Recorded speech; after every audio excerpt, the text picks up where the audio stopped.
Kofi, l'homme qui autrefois pleurait parce que j'étais parti en voyage de jour. C'est impossible. Mon Kofi ne me ferait jamais ça. J'en suis certaine du fond du cœur. Si quelqu'un avait dit à Amara qu'un jour son mari commencerait à se comporter comme un étranger, elle aurait ri croyant à une blague. Mais la vie ne frappe pas toujours avant d'entrer. Petit à petit, Kofi changea. Il rentrait du travail, s'asseyait sur le canapé, le regard figé sur son téléphone répondant à des messages sans fin. Quand Amara lui demandait « Chérie, ta journée s'est bien passée ?» il répondait simplement « Oui ». Sans sourire, sans conversation, sans un viens t'asseoir près de moi. Juste un silence lourd comme une église vide un lundi. Au début, elle pensa que c'était la fatigue. Puis elle remarqua qu'il ne priait plus avant de dormir. Le même homme qui autrefois dirigeait les prières de minuit se contentait maintenant de soupirer. Un soir, Dora, leur fille, dit doucement « Maman, papa ne ressemble plus à papa. » Amara força un sourire. « Ne t'inquiète pas ma chérie. Papa pense sûrement à son travail. » Mais au fond d'elle, son cœur n'était pas tranquille.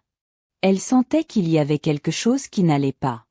Le jour où tout devint clair, c'était un dimanche matin.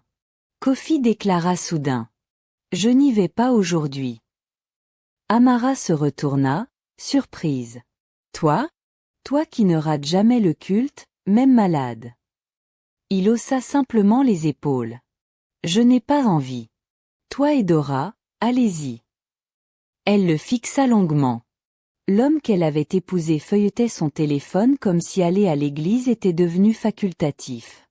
Elle soupira. « D'accord, repose-toi, je prierai pour toi. » En sortant, elle l'entendit murmurer.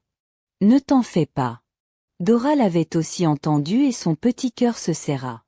Quand elles rentrèrent de l'église, une voiture était garée devant leur portail. Amara fronça les sourcils. De la voiture sortit Nena, portant un haut moulant et un jean tellement serré qu'on aurait dit qu'il faisait partie de sa peau. Elle tenait une grande boîte de nourriture. « Ma meilleure amie » lança Nena avec un large sourire. « J'ai apporté du riz du dimanche. Comme tu étais à l'église, j'ai dit, laisse-moi faire une surprise à ton mari. » Amara força un sourire. « C'est gentil, merci. » Mais Dora, silencieuse, entra directement dans la maison. Kofi, lui, était déjà à table en train de manger. Amara fronça les sourcils. « Bébé, tu ne nous as même pas attendus. » Nena répondit vite. « Oh non, c'est moi qui lui ai dit de goûter avant que ça ne refroidisse. » Amara sourit mais son estomac se serra. L'odeur du riz était étrange, trop forte, comme s'il y avait quelque chose de caché dedans. « Merci Nena, » dit-elle calmement. « Tu fais toujours beaucoup pour nous. » Nena sourit. « Que veux-tu? C'est ça, l'amitié. » Mais Dora ne quitta pas Nena des yeux. Elle observait chacun de ses gestes, chacun de ses faux sourires. Cette nuit-là, pendant leur sommeil, Kofi commença à parler dans ses rêves. « Nena, Nena, attends s'il te plaît. » Amara se réveilla en sursaut. Elle le toucha doucement. « Mon amour, quelle Nena ?» Pas de réponse.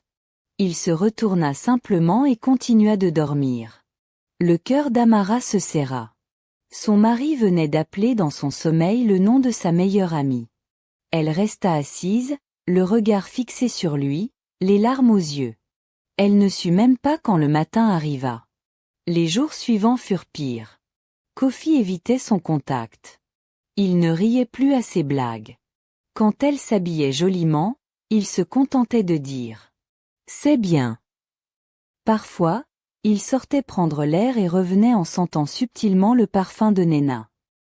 Un soir, pendant qu'il prenait sa douche, son téléphone vibra. Amara n'était pas du genre à fouiller, mais ce jour-là, sa main bougea toute seule. Le premier message qu'elle lut la glaça. « Tu me manques déjà », écrivait Nena. « Je t'ai dit que je viendrais bientôt te voir », répondit Kofi. Ses jambes tremblèrent. Elle remit doucement le téléphone en place et s'adossa au mur. Son esprit se figea, mais son cœur criait. Quand il sortit de la douche, elle demanda doucement. « Tu sors encore ?»« Oui, juste un client à voir, » répondit-il. Elle fit semblant de ne rien savoir. « D'accord. Fais attention à toi. » Dès qu'il partit, elle s'assit au sol et pleura comme un enfant. Plus tard, elle appela Nena. « Ma sœur, j'espère que tout va bien. Tu sembles proche de Kofi ces derniers temps. Je dois m'inquiéter ?» Nena éclata de rire. « Oh Amara, toujours avec tes blagues. Kofi est ton mari, pas le mien. Qu'est-ce que je ferais avec lui ?» Amara força un rire faible. « D'accord. Je demandais juste. Je te fais confiance. » Nena sourit derrière son téléphone puis murmura froidement. « Fais-moi confiance, oui, tu vas bientôt le regretter. » Cette nuit-là, Dora trouva sa mère en larmes. « Maman, qu'est-ce qu'il y a ?»« Rien, mon cœur, » murmura Amara en la serrant fort. « Maman va bien. » Mais au fond d'elle, elle sentait que tout s'effondrait. L'homme avec qui elle avait bâti des rêves lui échappait. Et le pire, c'était que la voleuse n'était pas une inconnue. C'était sa meilleure amie. Le jour où tout craqua, c'était un vendredi. Le ciel était clair, mais dans le cœur d'Amara, il faisait nuit. Kofi ne dormait plus dans leur chambre depuis 2 jours. Il disait que la climatisation de la chambre d'Ami l'aidait à mieux dormir. Elle ne discuta pas. Ce matin-là, pendant qu'elle faisait frire des plantains, elle entendit un klaxon. Elle regarda par la fenêtre. Encore Nena. Elle s'avança lentement vers la porte, la spatule encore à la main. Nena sortit de sa voiture, vêtue d'une robe moulante et de grandes lunettes noires. « Ma meilleure amie » s'exclama-t-elle. « Tu fais des plantains ? Je sens l'odeur jusque dehors. » Amara força un sourire. « Nena, tu viens beaucoup ces temps-ci. Tout va bien, j'espère ?» Nena posa une main théâtrale sur sa poitrine. « Quoi ? Tu ne veux plus de moi ? C'est parce que je viens vérifier que ma sœur va bien. »« Ce n'est pas ça, » répondit Amara calmement. « J'ai juste besoin d'un peu d'espace. » Nena esquissa un sourire ironique. « D'accord, juste 10 minutes. » Mais ces 10 minutes devinrent 2 heures. Amara reçut un appel pour une affaire urgente.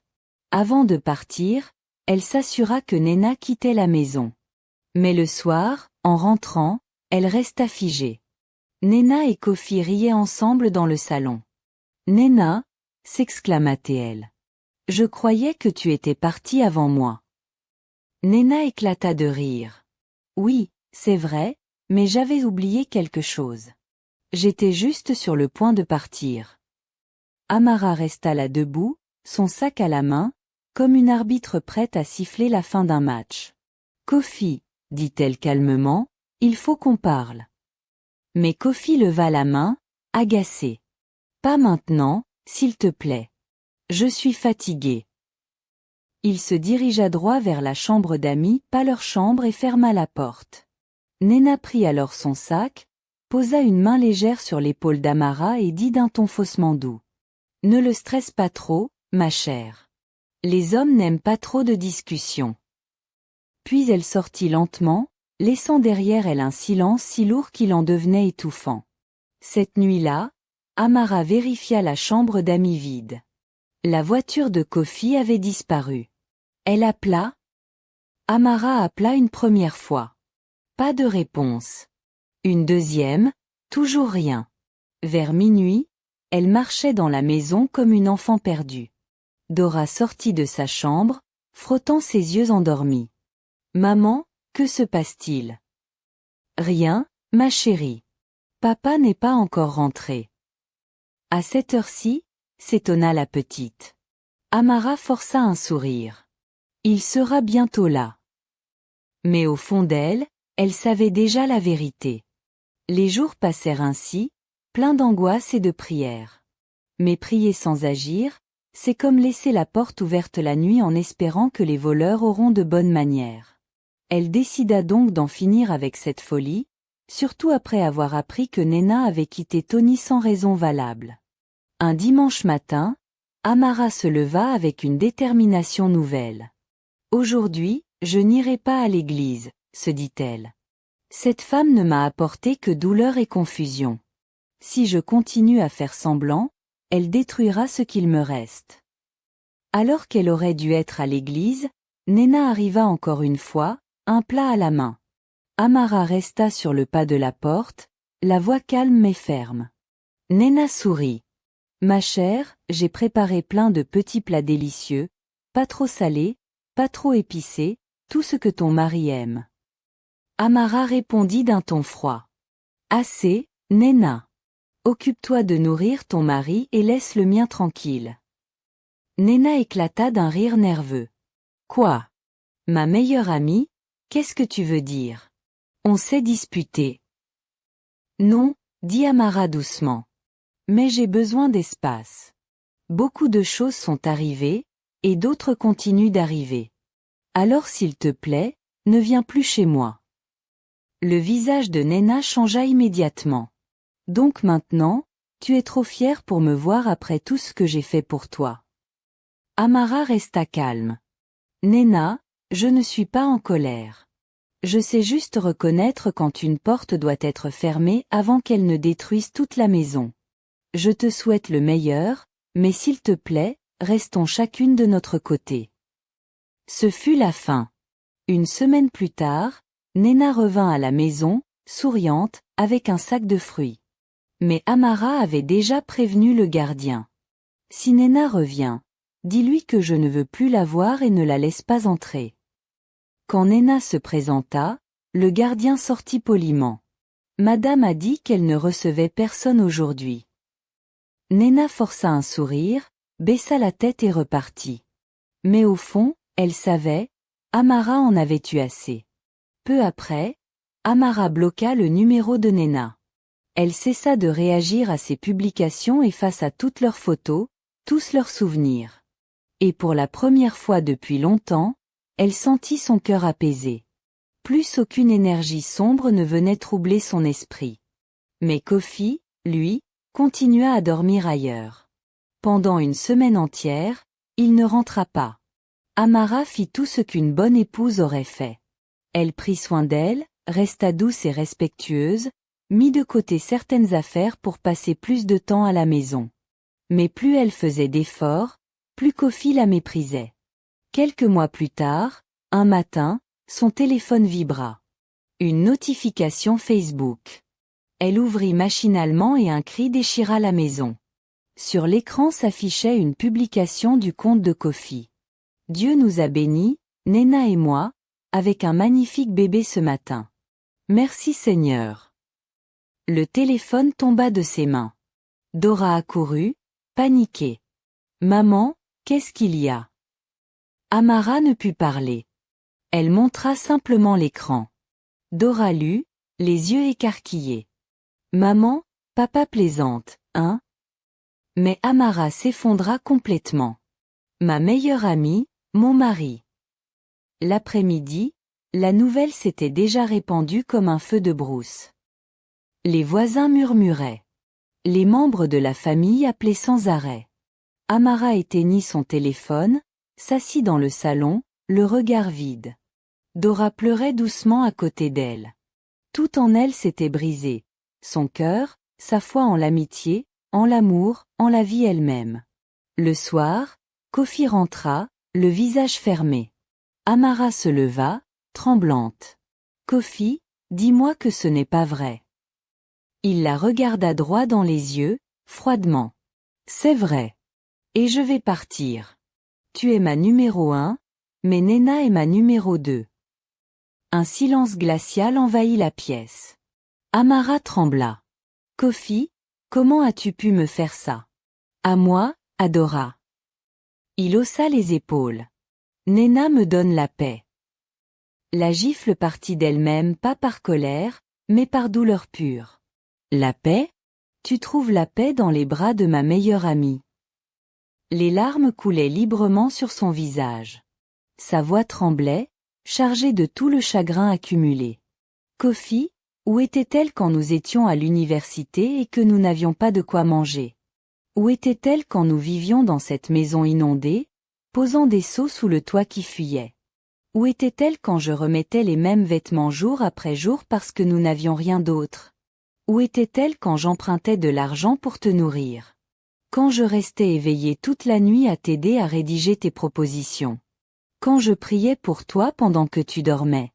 Et maintenant que tout va bien, qu'elle prétend te comprendre mieux que moi, tu crois qu'elle t'aime? Elle ne t'aimait pas quand tu n'avais rien. C'est moi qui t'ai aimé quand tout ce que tu avais, c'était la foi et des poches vides. Si c'est ainsi que tu me remercies, alors je retire la bénédiction que Dieu donne à celui qui trouve une bonne épouse. Elle essuya ses larmes et s'éloigna lentement. À cet instant, le cœur de Kofi se brisa. Il sut qu'elle avait raison. Nena récoltait une moisson qu'elle n'avait jamais semée, tandis qu'Amara, elle, avait cultivé la terre avec ses larmes. Cette nuit-là, Amara resta assise près de la fenêtre jusqu'au matin. Ses yeux gonflés, son cœur vidé. Dora, allongée sur le canapé, faisait semblant de dormir mais pleurait en silence. La maison, autrefois pleine d'amour, sentait désormais la trahison et la douleur. Et quelque part dans la ville, Nena s'allongeait dans son lit, un sourire satisfait sur le visage. « Enfin, il est à moi », murmura-t-elle. Mais elle ignorait que la vie affûtait déjà son couteau pour sa propre leçon.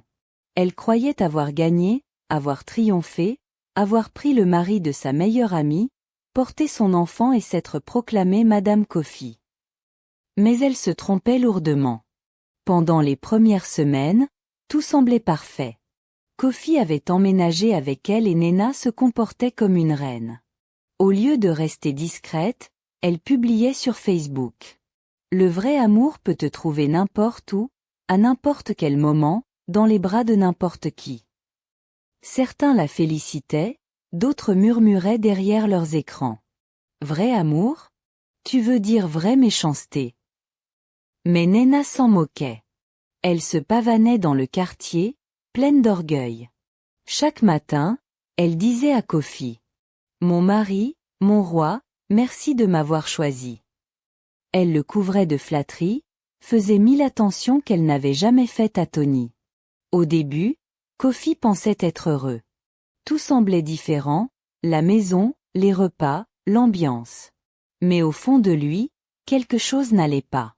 Il commença à faire des rêves étranges.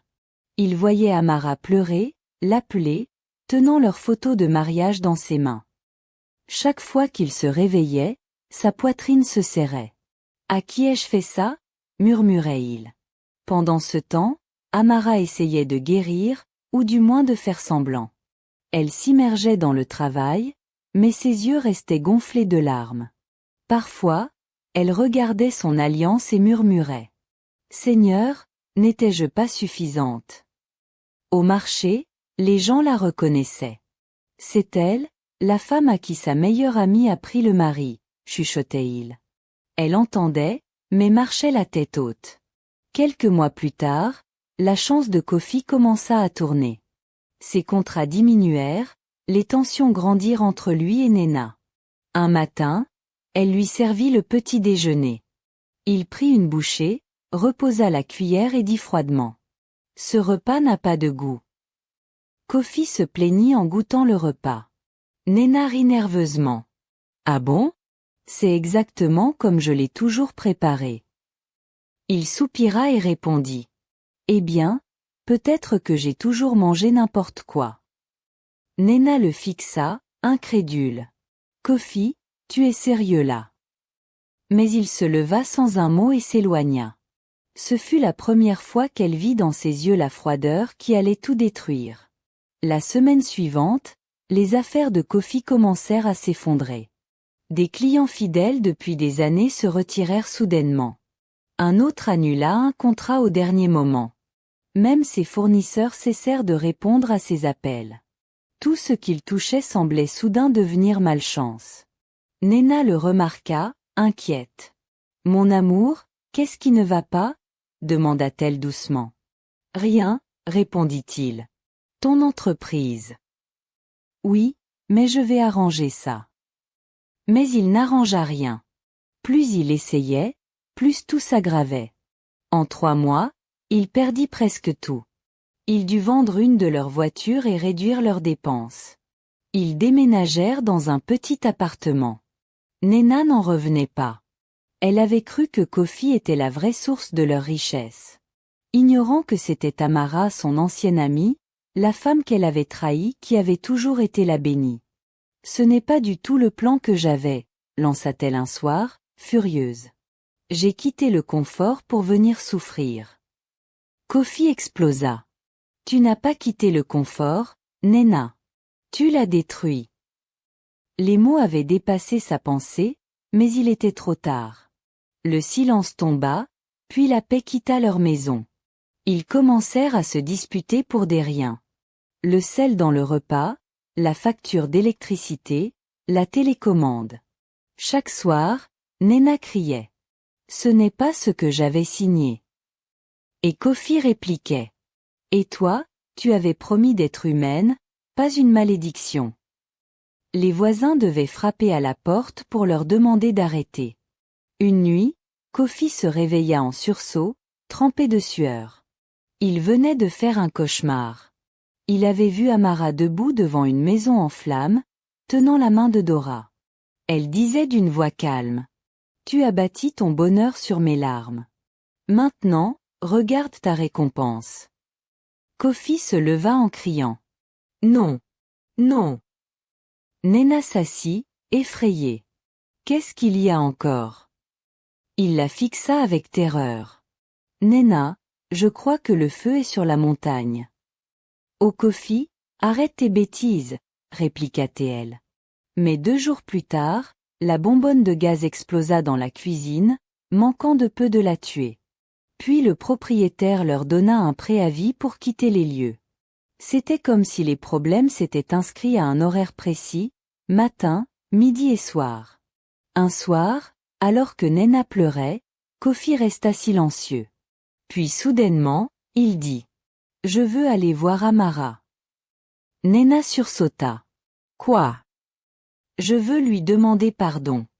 Peut-être qu'elle me pardonnera vraiment. » Nena hurla « Par-dessus mon cadavre. » Kofi répondit calmement. « Alors, commence à creuser ta tombe. » Il quitta la maison. Arrivé devant la grille d'Amara, il semblait méconnaissable. L'homme autrefois élégant et fier n'était plus qu'une ombre. Le gardien hésita avant d'ouvrir. « Monsieur, vous êtes sûr que madame voudra vous voir ?» Kofi sourit tristement. « Si elle ne veut pas, j'attendrai dehors. » Amara finit par sortir. Elle était belle, épanouie, apaisée. La prospérité la suivait comme une aura. Quand leurs regards se croisèrent, le temps sembla s'arrêter. Puis Kofi tomba à genoux. « Amara, je suis désolé. Je ne sais même pas comment commencer. Je ne sais pas ce qui m'a pris. Pardonne-moi. » Elle le fixa longuement.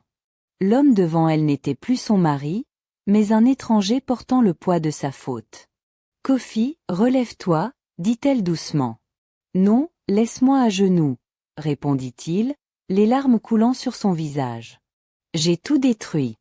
J'ai échangé l'or contre du sable. » À ce moment-là, Dora sortit. En le voyant, elle trembla. « Papa !» Il se tourna et murmura. « Ma fille !»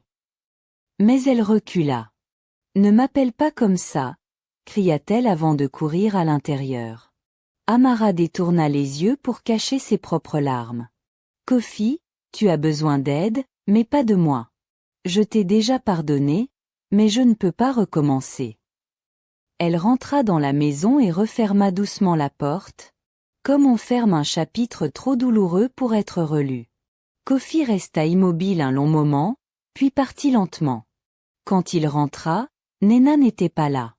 Des voisins lui dirent qu'elle avait conduit leur fils à l'hôpital. Il s'y précipita, le cœur battant. À son arrivée, Nena, les yeux gonflés, murmura. « Kofi. Notre fils est parti. Nous avons tout perdu. Ses jambes cédèrent. Il tomba à genoux, les mains sur le visage. Une infirmière posa doucement la main sur son épaule. Monsieur, soyez fort. Mais comment être fort quand le poids de ses fautes écrase le cœur? Les jours passèrent. Kofi sombra. Il perdit ses contrats, ses amis, et même sa paix intérieure. C'était comme si son nom avait été effacé du livre des bénédictions. Il se mit à boire non pas pour se réjouir, mais pour oublier ce qu'il avait été. Une nuit, allongé sur le sol, il murmura. « Seigneur, je sais que j'ai blessé cette femme trop profondément. Pardonne-moi. » Pendant ce temps, Amara prospérait. Sa boutique grandit. Elle ouvrit une deuxième succursale.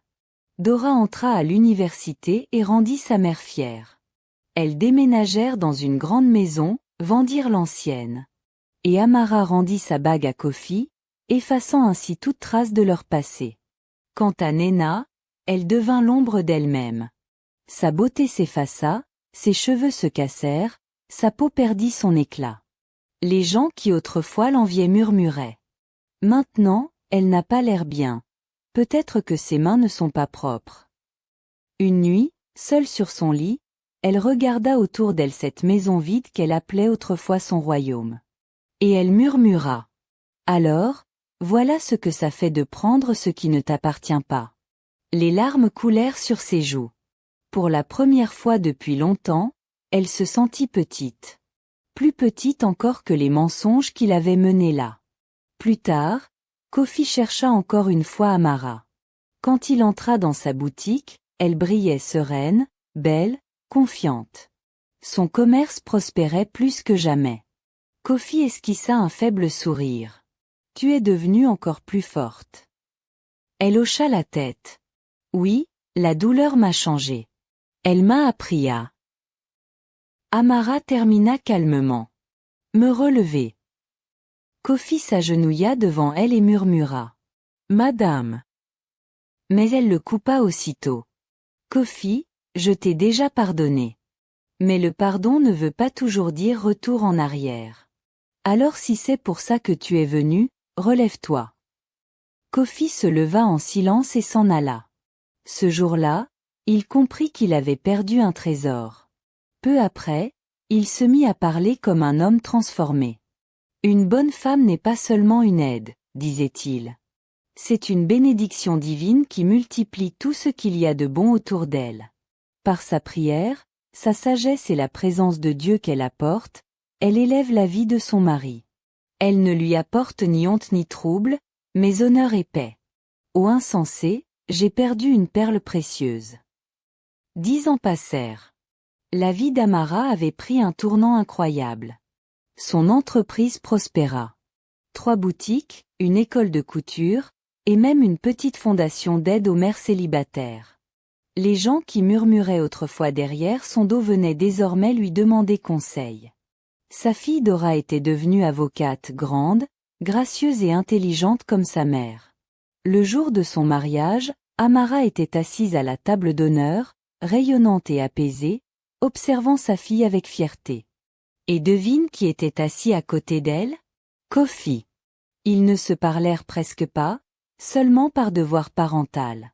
Quand la cérémonie prit fin, il la regarda et dit doucement. « Tu sembles vraiment heureuse. »« Oui, je le suis, » répondit-elle avec sérénité.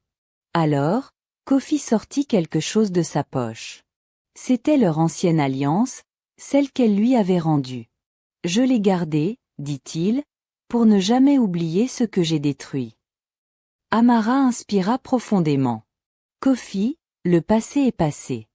Je t'ai pardonné depuis longtemps. » Il hocha la tête. « Je sais. Mais je voulais juste voir ce pardon dans tes yeux. » Ils restèrent là, silencieux, 2 âmes autrefois unies, désormais séparées par les erreurs et les blessures du passé. Et sans même s'en rendre compte, des larmes roulèrent sur leurs joues. Amara dit simplement. « Je te souhaite la paix. » Puis elle se leva et s'éloigna calmement. Kofi resta immobile, pleurant doucement. Ma chère Amara, murmura-t-il. Quelques mois plus tard, la rumeur courut que Nena était tombée gravement malade. Ce qui avait commencé comme une simple fièvre s'était aggravé. Son corps refusait de guérir. Personne ne savait où se trouvait Kofi à ce moment-là.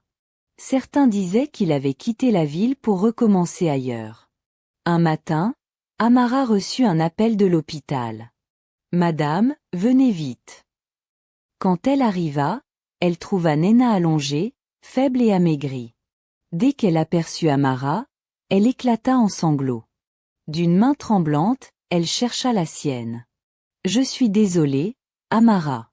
Je ne voyais plus clair. Je voulais ta vie parce que je ne supportais plus la mienne.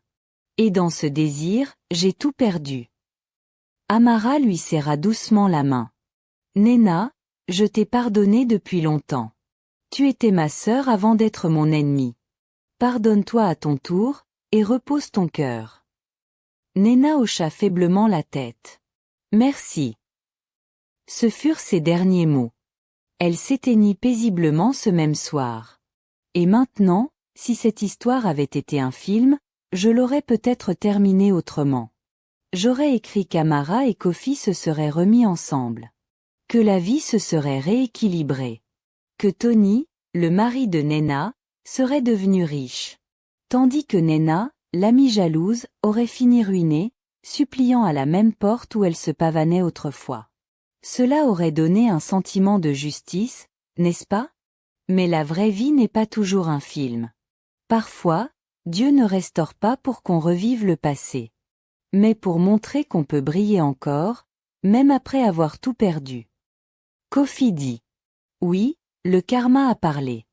Mais la vie réelle n'est pas un film. Parfois, ce qui est brisé reste brisé. Parfois, l'amour ne revient pas. Et parfois, les personnes que tu aimes le plus sont celles que la vie utilise pour t'apprendre les leçons les plus douloureuses. La plus grande erreur d'Amara n'était pas d'avoir fait confiance à Nena. C'était d'avoir ignoré les signes. Elle avait vu la jalousie dans son regard, entendu la pointe d'amertume dans ses mots.